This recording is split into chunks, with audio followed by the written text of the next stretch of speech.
Falter-Podcasts werden durch Werbung unterstützt. Das hilft bei der Finanzierung unseres journalistischen Angebots. FALTER Radio, der Podcast mit Raimund Löw. Sehr herzlich willkommen, meine Damen und Herren, im FALTER Radio. An Nachrichten aus Gaza über neue humanitäre Katastrophen hat sich die Weltöffentlichkeit nach 9 Monaten des Krieges fast gewöhnt. Was hinter den trockenen Zahlen der vielen ausgelöschten Familien und getöteten Zivilisten steht, will man sich gar nicht mehr vorstellen. Im vergangenen November war das noch etwas anders. Das Schicksal von Dutzenden frühgeborenen Babys im palästinensischen Al-Shifa-Spital hat damals die Welt bewegt. Die Neugeborenen mussten wegen der Kämpfe aus ihren Brutkästen geholt werden. Die Stromversorgung des Spitals ist zusammengebrochen. Auch die Stadt Wien hat damals angeboten, notleidende Babys zu übernehmen, wozu es dann aber nicht gekommen ist. An die 30 Frühgeborene sind per Helikopter aus Gaza herausgebracht worden in die Kinderklinik eines Spitals in Kairo. Die ägyptische Journalistin Randa Abul Azm hat die palästinensischen Frühgeborenen begleitet und sie hat sich um eines der schwer verletzten Babys ganz besonders gekümmert, den jetzt 9 Monate alten Mustapha. Mustapha ist vollweise. Er hat, wie man inzwischen weiß, bei einem israelischen Luftangriff seine ganze Familie verloren. Randa Abul Azm hat einen Film über das Schicksal der Frühgeborenen aus Gaza für den arabischen Fernsehsender Al-Arabiya gemacht. Ich habe mit ihr auf Englisch über ihre Recherchen gesprochen. Welcome to the program, Randa. Hi, thank you for having me. Thank you. Randa Abul Azm's film, Gaza's Premature Babies, can be seen on YouTube with English subtitles. And Randa, I wanted to ask you, you had been following very closely what happened to these premature babies from Gaza since many months. Let me ask you, how is it that you found Mustapha, that little baby you had been caring for so intensely? When was that? Yes, actually, I saw Mustapha when he arrived in Egypt, in Cairo, in the new capital city. That was on the he arrived here in November, but I saw him on December 3rd. And you see, I memorize all the dates that I've been following, not just this baby, but the premature babies. I think many of us across the universe had been following the story since they were in Al-Shifa-Spital when it was bombarded and sacked by the Israeli army. And the situation there was no electricity and they were all in incubators. But Mustapha in particular had a different story. They arrived near death, those children. The most critical cases were all moved to the new capital city hospital, which is a new one and highly equipped and very skilled doctors. I went there when I saw all the babies. Actually, it was the first time that I see them face to face. Mind you, when you watch on television the daily casualties and the civilian losses and the stories on television, that's something. But when you face it face to face, that's a different story altogether. And I remember after recording and after filming the first time, I collapsed and I went to tears and I couldn't bear the whole thing. I mean, I felt so helpless. I felt incompetent. I felt that I can, it's like, it was an awful feeling actually that I felt that day. And some of my colleagues from other channels, they saw me collapsing and they know me from the field that I'm rather strong. And they were surprised to see me in that situation. How was the situation of little Mustapha then, when you met him, and how is he now? Yes, on the 2nd of December, he was isolated in an incubator with a very severe case of dehydration and the microbe, which was very dangerous microbe, and the chances of his survival was very low. And he lost his eye during the bombardment. And we didn't know his family. He only had on his wrist his mother's name, Halima, was written on his list. So he was known as Ibn. Ibn means son of, the son of Halima. That's all what we know about him. We didn't know anything else, along with other babies. The babies who arrived from Gaza on November were 28 babies. Some of the mothers really reached Al-Arabiya or Cairo afterwards, but Mustapha had nobody. When these premature babies came out of Gaza and were brought to Cairo, that was an international event. At that time, the city of Vienna also had offered to take some of the babies and care for them. That didn't happen. But how did they come to Cairo? Actually, it was a very dangerous journey. They came from, and it had to have some kind of coordination with Israel, so they don't bombard the ambulances while they were moving from, because Al-Shifa-Spital, that's in northern Gaza, and the Rafah border, this is in the south. So they had to coordinate during this journey, which was not very long journey, but it was rather so dangerous for them to keep moving with ambulances so they don't shoot them or they don't bombard the ambulances. So when they didn't reach the border. They reached another hospital that's called the Emirati hospital, very near Rafah border. They stayed there. Of course, they were wrapped in foil paper because they were premature. There was no electricity, no incubators. They were all wrapped in foil. They went in the Emirati hospital. I think 4 of them, they passed away during this journey. One of the mothers, actually, she reached the Emirati hospital before moving to Rafah, and she took her baby. And I heard later on that she regretted that she stayed in Gaza. She would have preferred that her son moved with the other babies to Egypt. 28 children reached Egypt. The ambulances from the Egyptian side, they were there. The most critical cases, I think it was 11 cases then, they were moved by helicopter immediately to Cairo. It's like a 600-kilometer journey for those babies in that critical condition. Many of them, or all of them, they went into incubators. When I went on the 3rd of December, some of them were well enough to be moved out of the incubators, and the others, they remained inside the incubators. Of course, Mustapha was isolated in an incubator and in isolation room because it was the most critical case of his Mustapha's. And I met one of the mothers who had twin daughters. One of them was still in an incubator, the other was out, and she lost her 3rd son in Gaza. The babies could get into the incubators only at the moment when they arrived in the hospital, right? Yeah, the ambulances which were waiting for them on the Rafah border from the Egyptian side, they had incubators. Each one had his own own incubator then. And then they were moved to something more sophisticated, but very well taken care of, actually.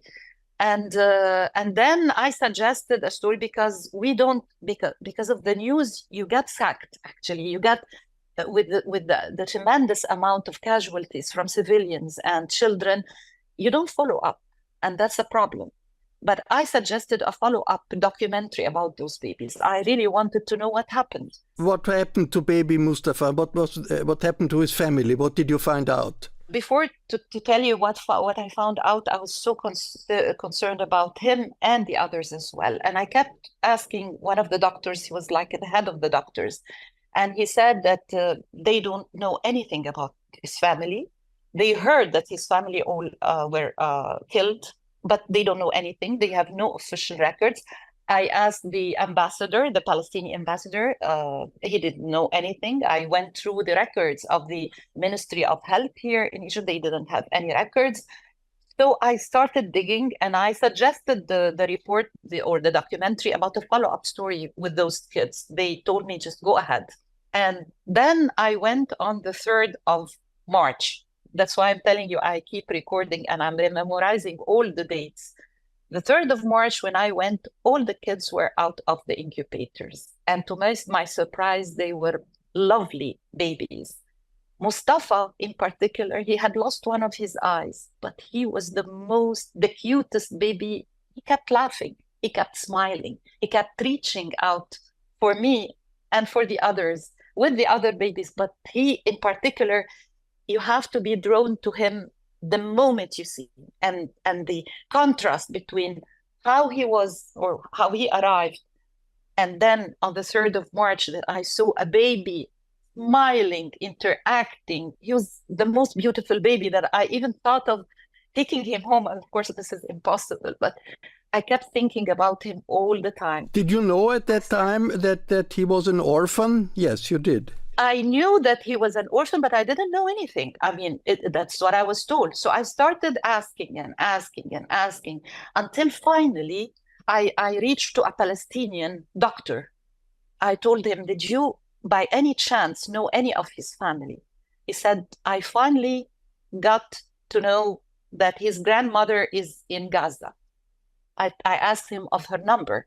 And there are no network operating in Gaza. It's very difficult to get a network to call or to send a WhatsApp. Or he gave me her number.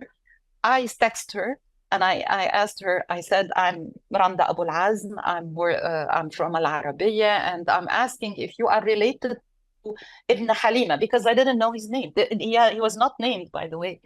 And then maybe like 5 hours later, she said, how did you get my number? I told her I got it from a Palestinian doctor. And then she said, yes, I am his grandmother. And then she started, of course, this is texting, no phone calls. And then she recorded voice calls. She told me the story of her daughter who passed away and her grandchildren, his family, that when Mustapha was born, 8 days later, there was no water. They couldn't bathe him. So he had his name written on his wrist. And then the building that they were staying, the mother and the baby and his brothers, it was bombed. Mustapha, in his crib, he flew to another building, and they found him intact in his bed, which was on the 4th floor, ironically, but his eye was gone. And the mother was severely wounded. One of his brothers was killed. The other brother was still alive.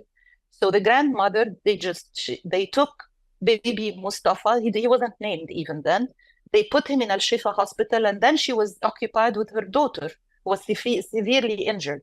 Afterwards, she was out of the hospital, and then they took her to another building with her other son.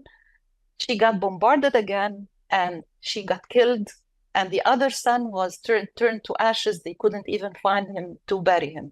Until before I contacted her, like 10 days earlier, she didn't know that Mustapha was alive or killed. She didn't know anything about him. So when I told him, are you his grandmother? She begged me to enter Egypt and to be with him, because he's the only alive baby from her daughter's family. I contacted the authorities immediately. And you know how difficult it is to enter from the Rafah border. She had no passport, nothing. She comes from a very, very poor family, by the way. In your film, we see the grandmother crossing to Egypt from Gaza. You made it possible for her to leave Gaza. How was that possible? I contacted the authorities here. I asked them. I told them that I'm following the story, and I found his grandmother, and I asked them to rejoin the baby with his grandmother. They told me, okay, send us her documents. It was an ID. I sent her ID. And by the way, the grandmother, she's born in 1984, and that was a surprise for them. She's very young. The mother herself, Halima, was killed. She was 24 years old. They told me, let her follow her name in the list of the people who can cross the borders. Of course, she had no way of following. I kept following myself. I joined the groups because she had to be on the border 7 a.m. until like 48 hours later. I found her name, but it was at 11 p.m. when I found her name. I tried to contact her to tell her rush to the border. I couldn't. There was no net. I tried to contact her daughter, her other daughter. There was no network. Until finally I contacted another Palestinian. I told her, because she was one of the refugees in the Rafah camps. I told him, please go to her and tell her that she has to be on the border at 7 a.m. So thank God he told her, and she went. And I managed to contact my colleague, reporter, who's also Palestinian, who is working in Gaza. I told him, please go to follow her story before she crosses the border. And at the meantime, I let one of my fixers wait for her at the Rafah border from the Egyptian side to put her in a taxi or a car because it's a very long way, by the way, from Rafah to Cairo. And it was Ramadan, where we were all fasting, and she was fasting herself. And then she crossed the border. I didn't sleep that night, by the way, till she crossed. That is a really an incredible story. Randa, let me ask you something a little bit out of that concrete case. In the New York Times, there was a couple of days ago an article about an Egyptian travel agency specialized to get people out of Gaza. Exactly. Yes. But it costs many $1,000s per person. Yes. Is that something that is day-to-day life for Gazan people? If they want to get out, they have to book a seat with this Egyptian travel agency and find somebody who pays thousands of dollars? Unfortunately, yes. But of course, I got the grandmother with no payment, and not through this company at all. I got her through authorities, legal authorities here, who put her name, and she passed. We did not pay anything for her. But the story is true. And from this Hala company, it's like a VIP, gives VIP services. If you're wealthy enough, yes, you can book and you pay, and then later on you find your name on the list and they get you in. This is one way of getting out of Gaza then, because the border now is closed since the 7th of May. There is no going in or out of Gaza. But this was before 7th of May. Since Israel occupied the Rafah border and took the only border with Palestine, with the Egyptian, there is no way of getting in and out for any individuals. The only border that is opened only for assistance is Karm Abu Salim, or Karm Shalom, as they call it, and that's another story. No individuals can come in or out of Gaza now since the 7th of May. The grandmother Amne Abrabu from Gaza made it to Cairo. Yes. How did she react to the baby, and what's her situation now, and what's the situation of the baby now? She entered Cairo. My fixer, he took her to have her meal before she continues her journey to Cairo, and she was crying because she said, I'm eating chicken, and my children my family are still there. They cannot find anything to eat. And she burst into tears. That was the first reaction. And then my fixer called me and told me she came out with nothing except the clothes that she was wearing. She had no luggage, nothing. So I had to prepare something for her because she came, that's the situation. She told me afterwards that she kept walking. She was from northern Gaza in a town called Jabalia, where it was all bombed, and she had to move, walking towards the south. She was staying in a tent, tents, whether in the heat or in the cold weather, whatever, with her family. And they are very, very extremely poor. So when I found her, she came in, I booked her a hotel to spend the night because she came out very late. And then the following morning, we went together to the hospital. Of course, it was very, very emotional. Everybody just watched and kept crying. The hospital staff, the manager, the doctors, the cameraman, it was very, very emotional for her to finally see and reunite with her grandchild. What's her situation now? She is still. I'm in touch with her, and I managed with a Palestinian colleague to get her a passport. And I also managed with, that's after even the story was aired, because I'm still in contact with them and I still visit them. I got to the baby a birth certificate, which is almost impossible because all the records were gone during the bombing. I got him a birth certificate and I got him a passport, of course, with the help of a Palestinian friend. The baby is the most beautiful baby that you can ever see. Now, he was born in October, of course, during the war. He had to go through several surgeries because he has to put a prosthetic eye instead of the one that he lost.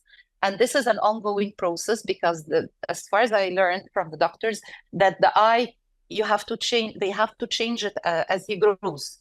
and they had to go through several phases. Also, he was circumcised because of the Muslim tradition, and he had something with the urinary tract that he had to go another surgery. But still, I mean, I got his videos, and his videos really makes my day every day. That when I get them, he's smiling, he's laughing. I got him a walker so he can go and start running. He's really brilliant. The boy is so intelligent. What's the situation of a baby like that and the grandmother in Cairo? They have Palestinian passports? Are they sort of refugees? What is their status? No, they are not refugees. They are staying still. They are still in the hospital. They didn't leave the hospital. But the mothers who were reunited with their babies, the other mothers who reunited with their babies, now are placed in a building. The Egyptian authorities are taking care of them, helping them with the baby food, with whatever they need.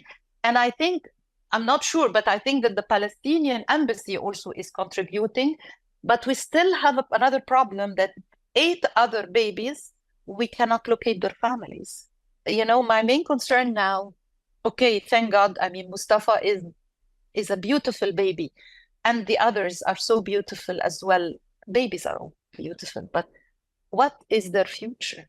No mother, no family that could be found. Even when the war stops, how can they go back? Where will they go back? They have nothing, literally nothing. Everything is bombarded. What kind of future can he have?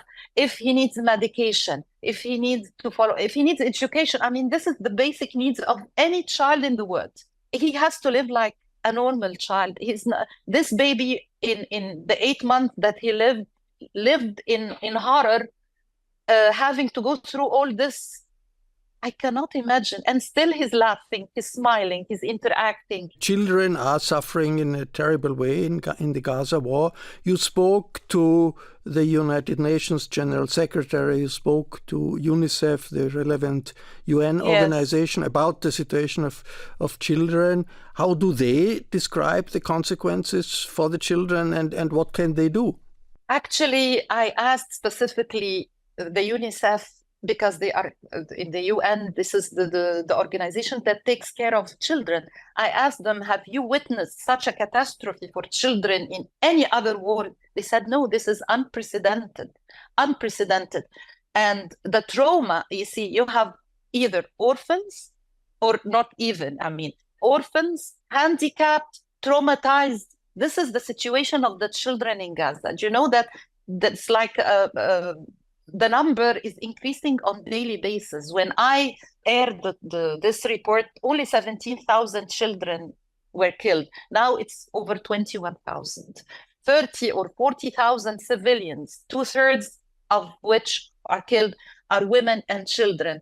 Can you imagine the traumatization that those children had gone through? How can they ever overcome this? And what kind of future? I don't know. I mean, this is beyond me, and this is really concerning me. Beyond belief. If one speaks about Gaza, of course, you cannot avoid politics, you cannot avoid the war. In Israel these days, there are thousands in the streets to demand an end of the war and an exchange of hostages. What is your impression for the people in Gaza? Do they think it's worth to continue fighting? It depends. I mean, I'm talking about civilians. I'm anti-Hamas, by the way. I am 100% anti-Hamas. If you talk politics, this is the politics of it. Netanyahu, if he stops the war, he would be put in prison or he would be prosecuted. He doesn't want to end the war. And for Hamas, they just don't care about the civilians. For me, for Randa, personally, this is my opinion. My main concern is about the civilians. The civilians, they cannot live like that. No civilian. This is not a country. When sometimes I get into a conversation with even foreigners, they tell me, well, wars is about that. I said, yes, wars, if there are two countries, each one has an army like Ukraine and Russia. But they are civilians. They had nothing. They have nothing. And they will have nothing. When you talk to people in Gaza, to Palestinians in Gaza, what's your feeling? What do they think about Hamas and the way Hamas is waging this war? I'll tell you about at least my colleagues, because I have my colleagues, they're just furious. They are furious to see what's going on. My colleagues who are working in Gaza, reporters there, but of course they are in there, they cannot speak out because they can get targeted themselves. It's very tricky. So I'm out and I don't care. Actually, I'm anti-Hamas. But let me tell you something. You know that the Muslim Brotherhood is the main umbrella for Hamas. You know this historically. The Muslim Brotherhood was founded back in 1929. That's the motherhood of the Hamas. Hamas stemmed out of the Muslim Brotherhood. Ironically, the United States and they were welcoming the Muslim Brotherhood when they ruled Egypt back in 2012. Okay, that was elections, but I know the elections, what it means in Egypt. They are mastering elections. Like Hamas, they were mastering elections back in 2007. Anyways, can you imagine having the same sect or cult or whatever you call it ruling Egypt till now? What would have become out of Egypt? And they're not recognized as terrorists, but Hamas is recognized as terrorists. They are the same. Muslim Brotherhood and Hamas, they are the same. So why is it taken in another direction? What we have in Egypt, of course, now is a military ruling, a military dictatorship. Since 1952 is a military rule, and you know that. But let's come back just for the atmosphere in Gaza. Do you see when you talk to your producers and they take the mood of the people whose houses are destroyed, who live in tents? Is it possible that there is some kind of pressure towards Hamas in order to come to an end of the fighting, to do a compromise with Israel? I doubt it. I doubt it. 40,000 have been killed so far, and it's not pressure enough. Come on. And it's not just about Hamas that they want to stop to end the war. It's about who has more power, who has more force. Not Hamas. No, it's the army. Let's be practical. Who can stop the war? Not just Hamas. It's the other side. We have UN resolutions that were not implemented. We have people in Israel, they are anti this war and it's not stopped. We have voices, we have a court that says that this is a genocide. When I see that they are targeting children, yes, it is for me, it looks like a genocide because they are targeting babies. And let me ask you another thing. What do you expect out of babies being orphaned or by Israel? What do you think that in the future they would love Israel? It's a desperate situation. It's a situation that seems really to be in a dead end, where any outcome looks very difficult, and maybe even things can get worse. That's one of these situations. But Randa, let me ask you to come back to the premature babies and the baby Mustapha in Cairo. How do you see their destiny in the future? That's my main concern. What about their future? Okay, they are well taken care of now, I'm sure of, because I even offered to help, to give assistance personally, of course not. And then they told me, no, they are very well taken care of. They do, because I went there again like 3 weeks earlier. They are very well taken care of. Whether medically or in terms of toys, of walkers, of food, everything. But what is the future? For how long? Babies cannot stay or remain in hospitals. It's not their natural place. And I don't think they should go to an orphanage either. And okay, here's Mustapha, back to Mustapha again. This boy has to go through several surgeries through all his life till a teenager or a grown up or a fully matured. How about their education? Education is essential. In Gaza, they are many Gazans are very well educated, despite the catastrophe that they have been living in, but they are well educated. What will become for those babies? So you would think that in case the war ends, these babies will go back to Gaza and will live maybe with their families if they are found or if they are there? Or if they are found, yes, if they are found, because in Gaza it's a bit different. They have the extended family, like the uncle and the aunt, and they always have many children. They're not like in Europe or even in Egypt. Each family would have at least 4 or 5 or 6 kids. So they have the extended family, but I cannot locate so far 8 of those children. I cannot locate their families yet. Something has to be done. I mean, I am trying, and the grandmother has been approached after the movie by some kind of organization to take care of the baby, but I don't know what happened yet. Maybe it works, maybe it doesn't work, because I'm really concerned about his future. And she told me, honestly, I will not live for him forever, and you will not live for him forever. And it's true. I mean, I'm doing the best that I can now, at least for the people, for this story to get out, because I know that people get used to the scenery of war on television, and they don't want to listen. They don't want to interact. Some out of they are desperate. They don't know what to do, so they don't want to watch. And others, it's just it's life, it's war. We only can hope for this war to end. Yeah, the first step, end the war. The first step, this war has to end now, because on daily basis you have the numbers are just adding up. I mean, the catastrophe is, imagine that Mustapha and the other babies are the lucky ones. With their situation, they are lucky.